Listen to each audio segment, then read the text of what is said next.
Nag-crave nga ang asawa ko ngayong umaga ng biko at syempre to the rescue tayo. At sakto din na may available pang ingredients dito sa bahay kaya tara, luto tayo. Hindi ko na isa-isahin sa inyo ang ingredients nito dahil alam ko halos lahat naman sa atin marunong nito. Ang purpose lang talaga ng video na to ay para matakam kayo. Tara guys, umpisan nyo ng matakam at itutuloy ko na ang pagluluto nito. Dali lang.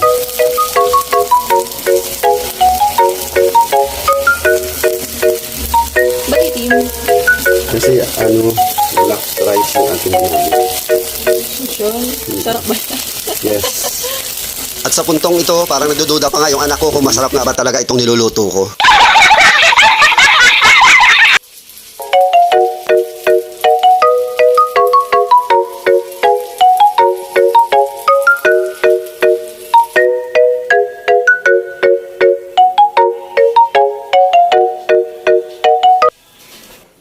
Okay guys, ito na yung ating finished product at mukhang na-satisfied naman yung cravings ng asawa ko.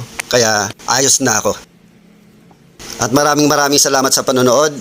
God bless everyone at sana nag-enjoy kayo.